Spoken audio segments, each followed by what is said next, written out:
नमस्कार बच्चों। आज हम सेकंड लेसन लोकतंत्र में समानता ये पढ़ेंगे।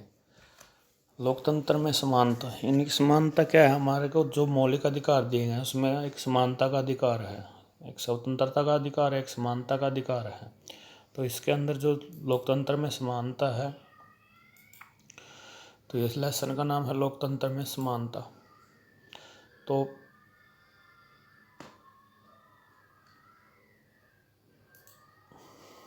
शुरू करते हैं। समानता समानता का मतलब होता है इक्वलिटी, यानी कि सभी के सामने एक समानता। समानता लोकतंत्र की महत्वपूर्ण केंद्रीय विषय है। यह किसी भी समाज के देश के लोगों के लिए न्याय सुनिश्चित करने की पूर्व व्यवस्था है। यानी कि किसी भी समाज का लोग हो, किसी भी जाति का हो, किसी भी धर्म का हो, सभी के लिए क्या है, समानता यानी कि सुनिश्चित करने का, न्याय सुनिश्चित करने का एक माध्यम है, पूर्वावस्था। यह समानता का अभिप्राय लोगों को सामाजिक, आर्थिक, राजनीतिक समानता से है। सभी नागरिक कानून के समक्ष समान है।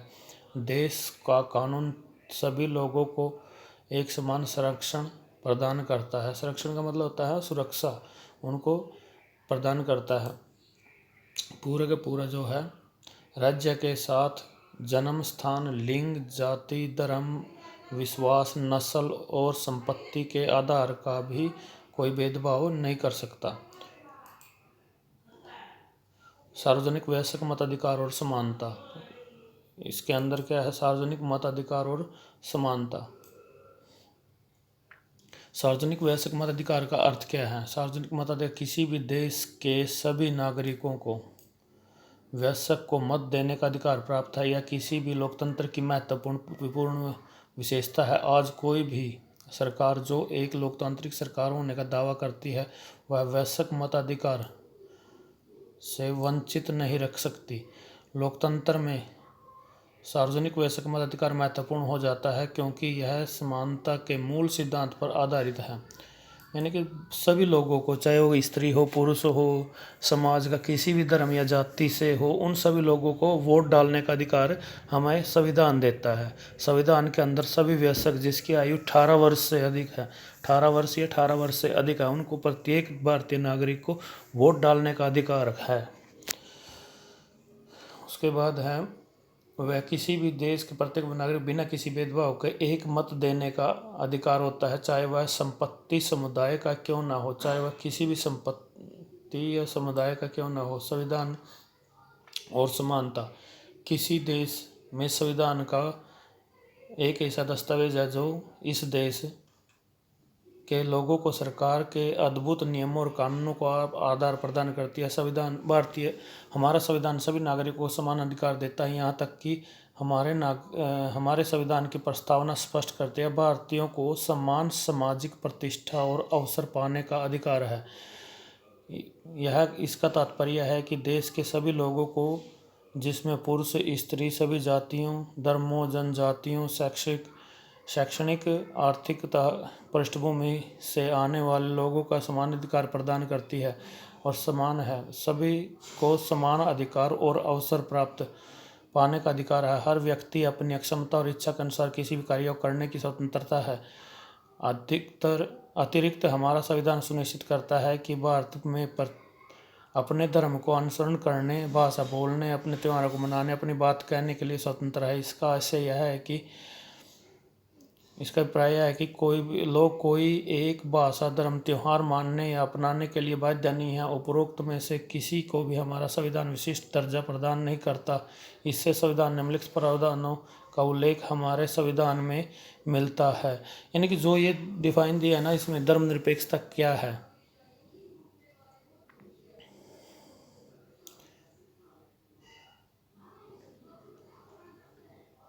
प्रत्येक व्यक्ति कानून के समक्ष समान है। इसका अर्थ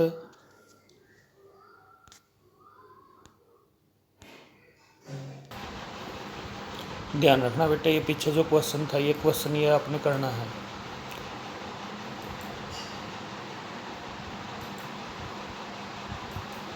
ये क्वेश्चन है आपका, सार्वजनिक वयस्क मताधिकार से क्या अभिप्राय है, ये वाला।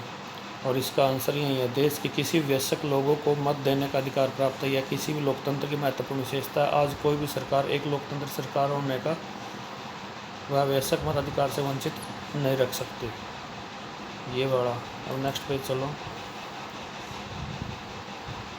देश के राष्ट्रपति से लेकर के एक घरेलू नौकर आदि सभी को एक ही कानून का पालन करना है। किसी भी व्यक्ति के साथ नस्ल, जाति, स्थान, धर्म या पुरुष या स्त्री के आधार पर भेदभाव नहीं किया जा सकता। सभी नागरिक व्यक्ति सार्वजनिक जगहों का उपयोग करने के लिए स्वतंत्र हैं, जिसके अंतर्गत वे खेल के मैदान, होटल, दुकान, बाजार, कुएं, सड़क, नदी घाट आदि अस्पृश्यता को समाप्त कर दिया गया। इसे अपराध माना जाता था। इसके अंदर एक क्वेश्चन यहाँ अभी बनेगा, वो क्वेश्चन देख लो, अभी बता देता हूँ मैं आपको। एक क्वेश्चन ये बने बेटे, जो है भारतीय संविधान में समानता के अधिकार का उल्लेख करें। इसके 4 पॉइंट हैं ये, जो आपने नोट करने हैं। एक ये हो गया पॉइंट ये, और दूसरा पॉइंट है नेक्स्ट लाइन है ये वाली, ये। उसके बाद थर्ड पॉइंट है ये।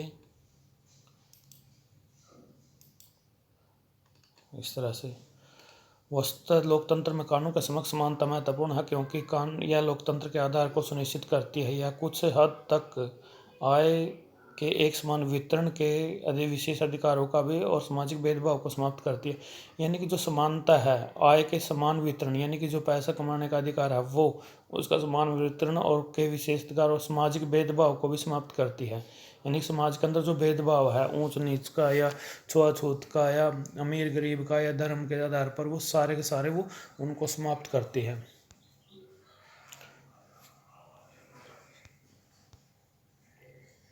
दैनिक जीवन में असमानताएं।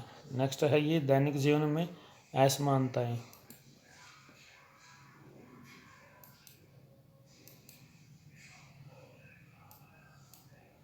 हमारा संविधान में समानता का अधिकार तो है, परंतु इसका अर्थ यानी कि हमारी समानता नहीं असमानता है।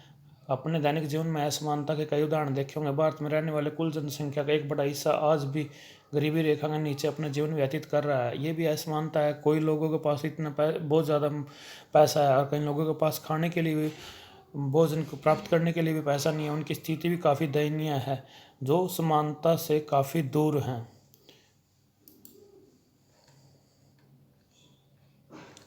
यह बड़ी मुश्किल से 2 वक्त के खाने का प्रबंध कर पाते हैं। ये लोग झुग्गी झोपड़ियों में रहते हैं। पर्याप्त पैसे के अभाव में ये लोग अच्छी स्वास्थ्य और शैक्षणिक सेवाओं से भी वंचित हैं।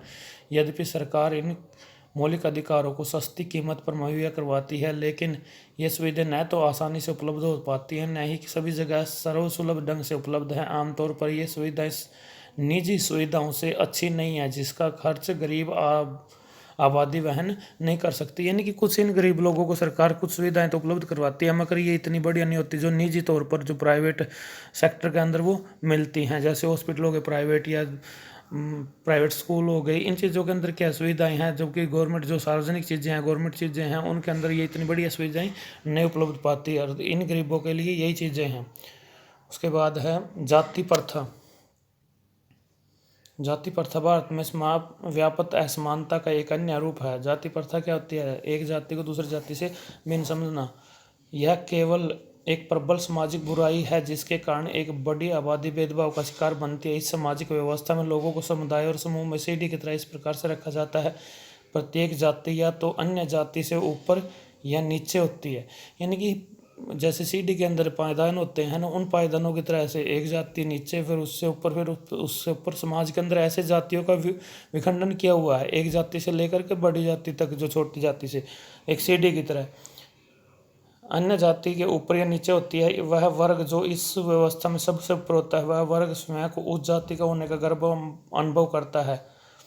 वह उस जाति, इसके विपरीत समाज के लोगों का वह समूह जो सामाजिक वर्गीकरण में निचले पायदान पर होते हैं, वह निम्न जाति के श्रेणी को माने जाते हैं। इस वर्ग को अयोग्य समझा जाता है। कुछ समूहों को जो जाति व्यवस्था में सबसे निचले पायदान पर होते हैं, उन्हें अछूत और दलित अनुसूचित जाति का कहा जाता है। दलित तथाकथित वह शब्द है जिसमें निम्न जाति के लोग स्वयं को संबोधित करते हैं। दलित का अर्थ है टूटा हुआ। ये क्वेश्चन यहाँ भी बनता है बेटे एक। दलित का क्या अर्थ है, शाब्दिक अर्थ क्या है?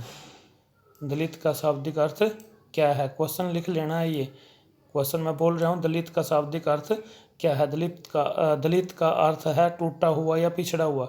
दलित शब्द नीच जाति को दर्शाता है कि वो क्या थे, अब आज भी निरंतर भेदभाव का शिकार बने हुए हैं। अन्य जातियों के द्वारा दलितों का परित्याग कर दिया गया था।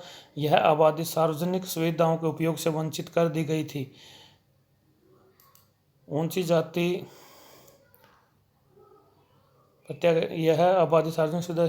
ऊंची जाति के लोगों ने अपने समान अधिकार इन अछूत और दलितों को कभी नहीं दिए। दलितों को ऊंची जाति के लोगों के घरों, यहाँ तक कि मंदिरों में भी आने जाने की स्वतंत्रता नहीं थी। यानी कि ये भेदभाव होता था समाज के अंदर, पहले भी, अब भी है, अब वो कम मात्रा में, पहले कुछ ज़्यादा था। आज भी कई ग्रामीण क्षेत्रों में भेदभाव प्रचलित है, विशेषकर विवाह संबंधी मामलों में। शहरी क्षेत्रों में पढ़े लिखे लोग जाति प्रथा को आज भी अधिक महत्व देते हैं। इसके अतिरिक्त लोगों को धर्मों एवं संस्कृति, भाषाओं, बोलने की शैली और रंग, क्षेत्रों और रंग आदि की विविधता के आधार पर असमान व्यवहार का सामना करना पड़ता है। यानी कि जैसे क्षेत्र के विशेष से, जैसे बिहारी अपने यहाँ हरियाणा के अंदर आते हैं या यूपी वाले अपने यहाँ आते हैं, तो उनको हीन भावना से देखा जाता है क्योंकि वो मजदूर हैं। मजदूरों को वो सही ढंग से नहीं बरतते। जब लोगों को असमान व्यवहार किया जाता है तो उनकी प्रतिष्ठा का हनन होता है। प्रतिष्ठा से तात्पर्य है स्वयं के लिए तथा अन्य लोगों के लिए आदर भाव रखने का। यानी कि ये प्रतिष्ठा का विषय है। सभी लोगों को समानता के संदर्भ हेतु उठाएगा सरकारी कदम। बेटे इतना ही आज, बाकी 2 पेज कल। Thank you, have a nice day. जो क्वेश्चन अभी बने हैं इसके अंदर, वो क्वेश्चन बीच बीच में से उठाने, 3-4 क्वेश्चन बने हैं, वो 3-4 क्वेश्चन आपने कॉपी में नोट करने और आगे लिखने हैं।